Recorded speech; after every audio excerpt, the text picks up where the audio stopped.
Estamos de volta aqui no Ponto D. Nós estamos aqui com a nossa temporada falando sobre a pandemia. Estamos falando sobre o Covid, as consequências, e hoje eu trouxe para falar com a gente o Diego Gutierrez. Tudo bom, Diego? Oi, Douglas, tudo bem? Tudo bom. O Diego está em Portugal e nós já tivemos algumas entrevistas juntos. Inclusive, já falamos sobre pandemia numa delas, né? Mas, Diego, vamos às perguntas do ponto D, que são diretas. Vamos lá. Tá? Tomara que eu saiba responder, vamos lá. Como é que estão as coisas aí agora, em Portugal, com relação a... Vida praticamente normal, o dia a dia, poucas restrições, basicamente máscara o tempo todo, álcool gel para entrar em qualquer estabelecimento, venda de álcool, bebida alcoólica, até 8 horas da noite, proibido beber em via pública. A partir das 8 da noite o estabelecimento pode vender álcool desde que acompanhado de comida. Não pode vender somente a bebida, nem no supermercado. Os supermercados agora eles têm um bloqueador nos caixas. Dá 8 horas, se você estiver no caixa passando uma cerveja, não passa. Então, assim, tá bem rígido essa questão do álcool para tirar o jovem da rua, né? Porque o jovem é o que aglomera, na verdade. Quer dizer, tá normal, mas não tá normal, né? Tá normal com as restrições. Não pode ter grupos maiores de 10 pessoas. Tem os restaurantes com aquele distanciamento de segurança. Menos espaço nos restaurantes também, como aqui? Menos espaço. Nós perdemos 30% da ocupação dos nossos restaurantes por causa disso. Uhum. Então, e alguma restrição de algum tipo de indústria? Aqui, por exemplo, os bares estavam fechados. Não, está tudo aberto aqui. Boates estão fechadas. E evento praticamente não tem. Não está proibido o evento, mas as restrições são tão grandes que praticamente elas inviabilizam o acontecimento do evento. Quer dizer, então o distanciamento e todos as suas consequências de distanciamento estão nesse momento ainda em Portugal, né? Sim. Normal que você quer dizer, o pessoal está saindo sem medo, mas dentro do limite que é possível, né? Não está normal. Hoje, por exemplo, eu tive uma reunião, parei o carro no subterrâneo e peguei o elevador para subir. Era num shopping que eu parei o carro. Quando o elevador parou, tinha 2 pessoas. O elevador era grande, eu fui entrar, a mulher falou, não, só 2 pessoas. Entendi. Ok. Dei as costas, andei, fui para trás e ok, não. É um novo normal. Eu digo que para mim é uma nova realidade, que isso não vai ser nova normal. Realidade. Exatamente, uma nova realidade. Não é nunca isso. Mas a gente agora, tem que respeitar muito mais as pessoas agora, eu acho. A gente tem que respeitar muito mais o próximo agora, né? Sem dúvida. Então, assim, se a pessoa não se sente confortável, ok. Ok. Máscara o tempo todo. Na rua não é obrigatório, muita gente usa, mas os lugares fechados é 100% obrigatório e tem restrição de quantidade de pessoas. Supermercado sempre tem fila na porta e vai entrando de acordo com o que vai saindo. Tem restrições, nós já nos adaptamos, estamos vivendo, virou normal. Virou normal. Nós já nos adaptamos, mas é vida normal, realmente. As escolas estão abertas, universidades, e o número de casos de contágio e mortes? Caiu? Subiu? Mantém? Subiu bastante. Nas últimas 2 ou 3 semanas, subiu bastante. Está preocupando o governo. Mas, assim, os números aqui são ridículos em relação a Brasil e Estados Unidos. Hoje nós temos entre 600 e 800 casos por dia. Estávamos com 100. Então, quer dizer, percentualmente aumentou muito. Então, mesmo com essas medidas, os casos agora, no começo de outubro, estão subindo e as mortes também? Setembro. Não, as mortes ficaram estáveis. Elas sobem. Tem 3, 8, 5. São baixíssimas, porque dessa vez pegou a população mais jovem, que não é grupo de risco. Então, aumentou o número de contágio, mas não aumentaram as mortes proporcionalmente. Porque não está pegando. Isso o que se especula é que deve-se às férias, né? As férias de verão A galera se aglomerou mais e E agora agora, estamos pagando. em alguns países na Europa estão se falando de um possível lockdown novamente. Portugal É. também está nessa? Aqui a gente escuta de tudo. Praticamente, a República Tcheca fechou ontem, Eslováquia fechou ontem, a Espanha vai fechar, é certo que a Espanha vai fechar, a Inglaterra parece que já está estudando fechar também. Aqui em Portugal, dia 14 de outubro tem uma reunião importante. Muita gente fala que vai, se os números mantiverem como estão, vai fechar novamente. Mas o pior é que mesmo que não feche, o português ele é muito muito conservador nisso e ele se fecha sozinho, independente do Entendi, governo mandar, entendeu? entendi. E aí ele prejudica a economia da mesma forma, porque ele deixa de sair, deixa de consumir, deixa de ir a restaurante, deixa de... Ele faz o essencial. Aqui está a mesma coisa, porque aqui, basicamente, tem um processo eleitoral, nós estamos em 1º de outubro e o presidente quer mostrar que está tudo normal e não está nada normal, mas o povo não está indo na rua, o povo não está indo nos restaurantes, o povo não está usando o que já está aberto, né? E eu tenho falado aqui, assim, olha, vamos aproveitar essas próximas 2, 3 semanas, que é o tempo máximo que eu dou para ficar tudo complicado. E para você ter uma ideia, eu já sugeri, eu sou membro do Rotary Club, né? Você sabe. Eu já sugeri ao Rotary para fazer a nossa festa de Natal daqui uns 15 dias, porque não vai ter, eu não vejo muito como ter o Natal aberto nos lugares por aqui. Também acho que não tem nem clima para isso. Entendeu? Mas deixando de falar desse momento agora, que embora a gente está tentando fazer o normal, não está normal, como é que foi o pior momento aí em Portugal e quando foi? Nós nos fechamos em 12 de março. 12 de março, oficialmente. Na verdade, o país parou antes. Aquilo que eu estava falando do medo, né? Do português ter esse medo. O país parou uma semana, 10 dias antes, praticamente parou, e quando as escolas pararam. E aí, uma semana depois, o governo decretou a quarentena.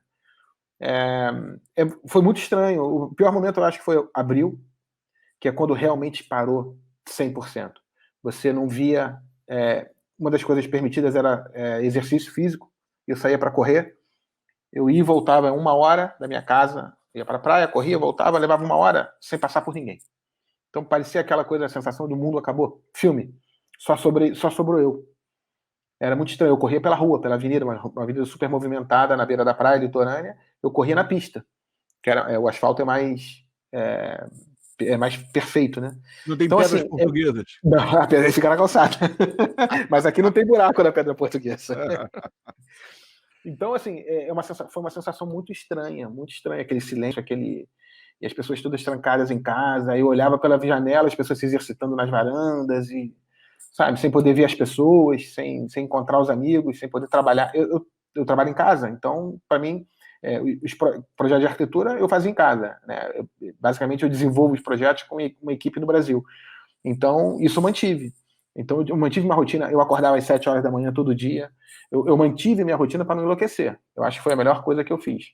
Verdade, verdade, sem dúvida nenhuma. Eu Agora, mantive. como ponto D a cultura, e eu falei das pedras portuguesas, e você sacou, pessoal, pedras portuguesas são aquelas pedras do calçadão lá das praias do Rio, de Copacabana, Niterói, aquelas pedras pretas e brancas. Se você não sabia, se aprendeu agora, né?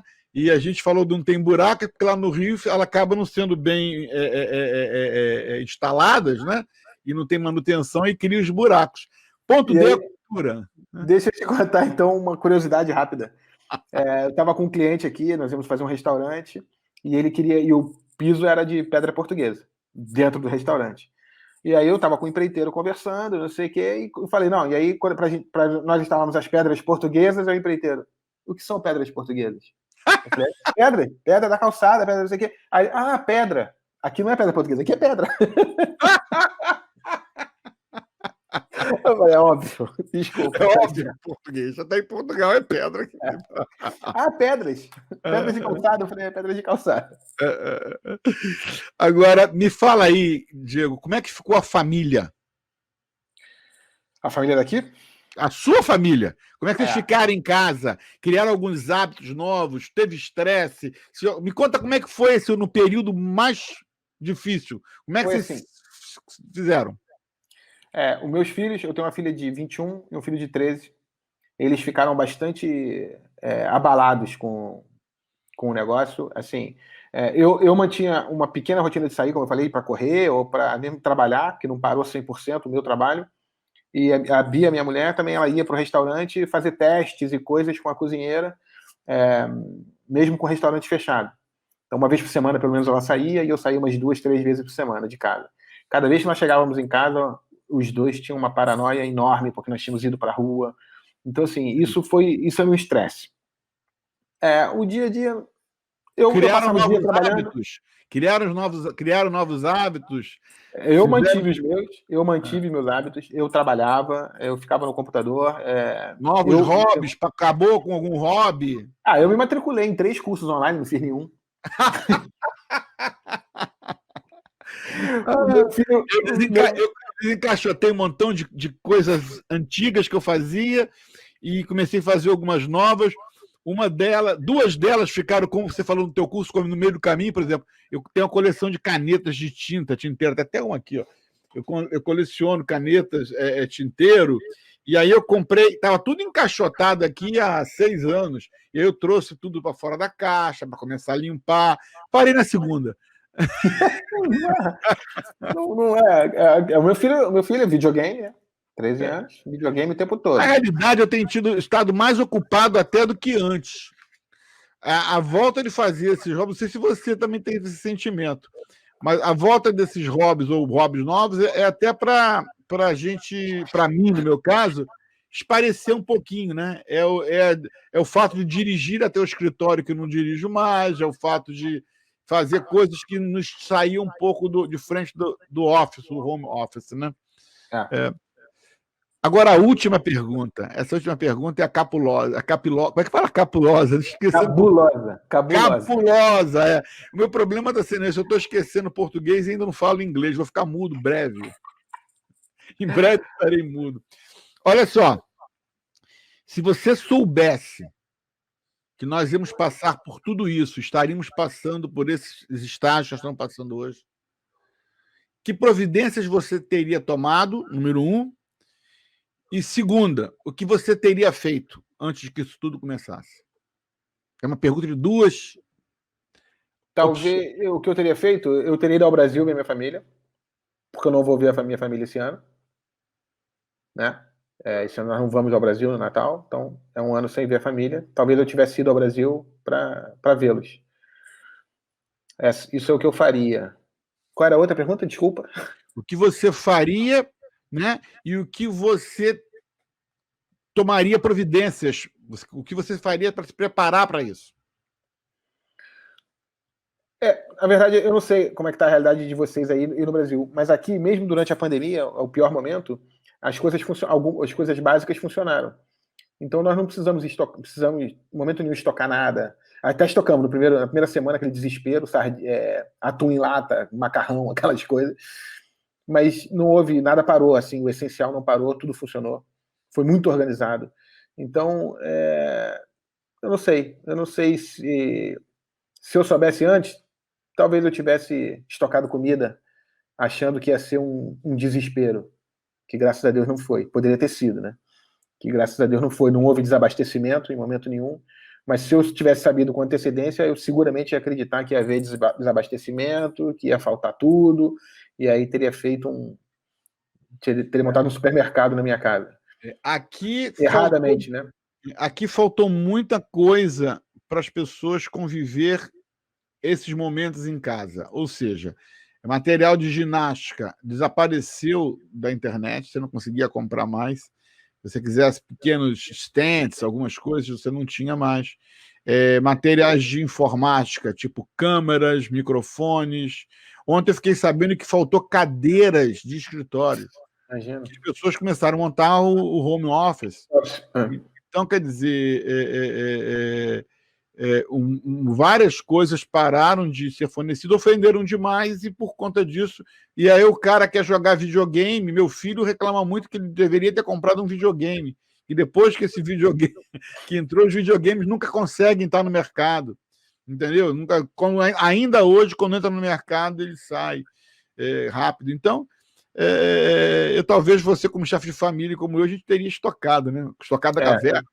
Eu teria. Eu fiz, na primeira semana eu fiz uma compra que eu não faço nunca aqui, de quantidade, de valor, foi um absurdo. Nós temos aqui é muito comum você ter um box na garagem grande. Eu tenho um box aqui de quase 15 metros quadrados e estava cheio de coisa. Teve coisas que depois da pandemia acabando eu ainda tinha, né? Sei lá, macarrão instantâneo, por exemplo.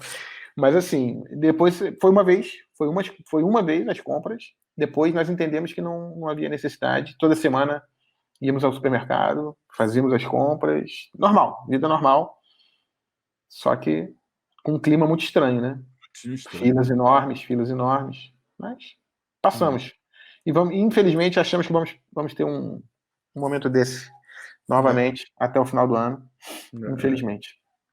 Meu amigo, muito obrigado. Obrigado, E a gente espera que esse nosso vídeo, né, junto com os outros que eu estou fazendo, sirvam como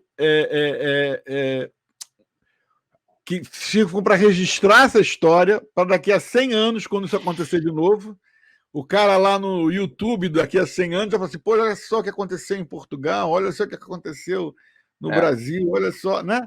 Porque hoje falta bastante informação do que aconteceu em 19, embora você tenha alguma, né? E a Espanha que ganhou o nome da gripe, virou gripe espanhola sem ser espanhola, né? Tem esse nome por causa que a imprensa divulgou o que estava acontecendo ao redor, né? E aqui, de vez em quando, a gente descobre umas pérolas que... Outro dia desse me mandaram um anúncio que saiu num jornal em São Francisco de uma reunião. Olha só que doideira. Uma reunião... Eu vou botar isso numa dessas entrevistas para o pessoal ver. Uma reunião da Brigada Anti-Máscaras. Vamos nos reunir para não termos que usar máscara. Isso em 1918. A história se repete. Apareceu algumas fotos de crianças estudando no pátio, no colégio. Quer dizer, a solução da gripe espanhola, né, de 19, foi estudado lá de fora. Mas agora nós estamos tendo a oportunidade de documentar bastante, não só a imprensa, sim, mas eu quero documentar por quem não foi entrevistado pela imprensa. Então, se o William Bonner quiser ser entrevistado, não vai ser entrevistado, já falou demais. Aqui vai ser só a gente. Só nós, né? Só a ralé. Valeu, brigadão. Obrigado, Douglas. E até a próxima. Fiquem ligados no próximo, hein? Vamos ver a próxima história de pandemia. Abraço.